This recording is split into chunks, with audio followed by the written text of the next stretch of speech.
हिमाचल प्रदेश का बजट जो 51,365 का है, उसके लिए मैं उस विषय के ऊपर मैं आपसे यही कहना चाहूँगा कि हिमाचल प्रदेश का जो यह बजट है, यह बजट सर्वस्पर्शी बजट है, विकासोन्मुख बजट है, कर मुक्त बजट है और इसमें आम व्यक्ति, साधारण व्यक्ति और प्रत्येक हिमाचल और सभी वर्गों का इसमें ध्यान रखा गया है।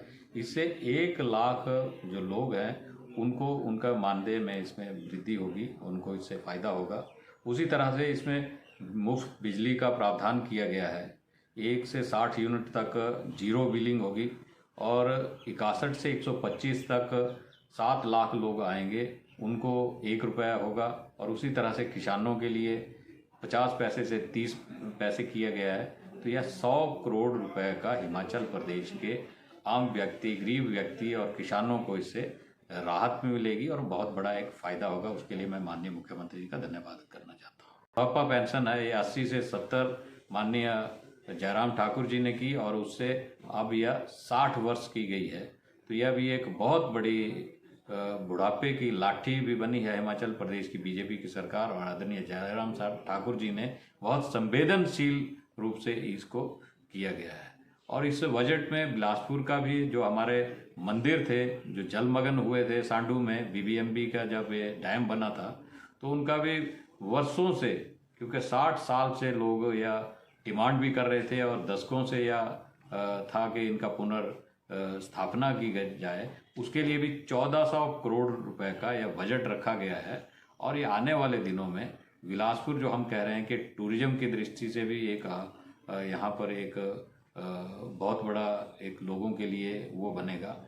तो यह 1400 जो करोड़ रुपया है, यह मंदिरों को, जो हमारी संस्कृति थी, हमारी धरोहर थी, आस्था थी, या जलमग्न हुई थी, या आने वाली पीढ़ियां भी इनके साथ जुड़ के यह बिलासपुर की जो हमारी कहलूरी संस्कृति थी या रियासत काल में जो जलमग्न हो गई थी, वह भी हमारे बुजुर्गों और आज की पीढ़ी के साथ जुड़ेगी।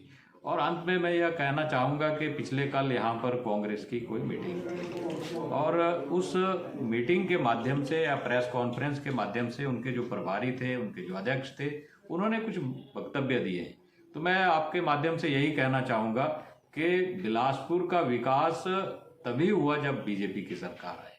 हमारा विकास जब जब रुका है तब वो कांग्रेस के समय में रुका है। कांग्रेस ने बिलासपुर के साथ सौतेला व्यवहार किया है, यहाँ का विकास रुका है और हमेशा यहाँ पर अगर हथौड़ा चला तो वह कांग्रेस की सरकार के समय में चला है।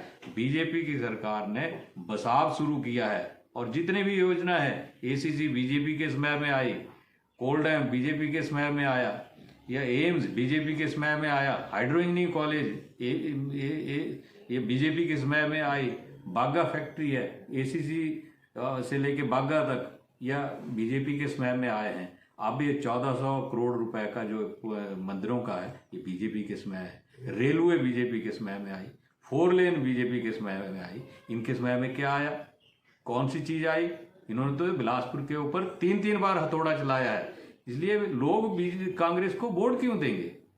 इनकी ना नौमन तेल होगा, ना राधा नाचेगी, ये ना हिमाचल प्रदेश में सरकार बनेगी इनकी, और जो कह रहे हैं वो तो कभी पंच भी नहीं बने।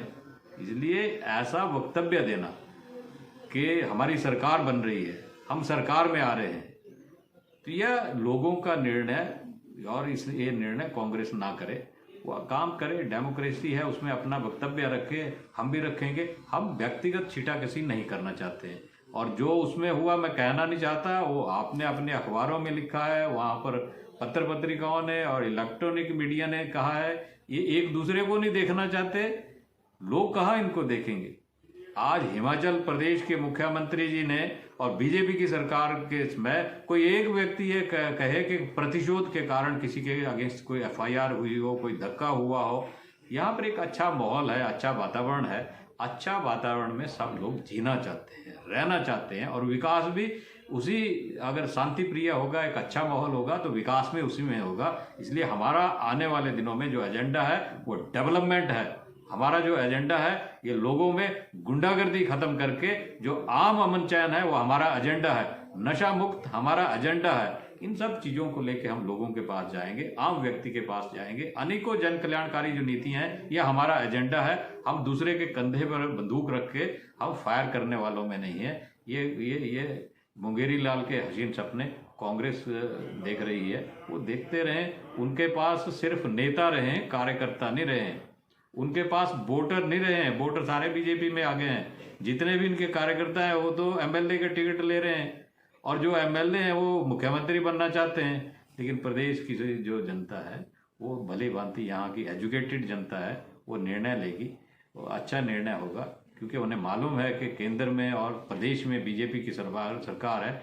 डबल इंजन की सरकार को हिमाचल प्रदेश वासी मानते हैं, इसलिए आने वाले दिनों में दोबारा बीजेपी की सरकार रिपीट होगी।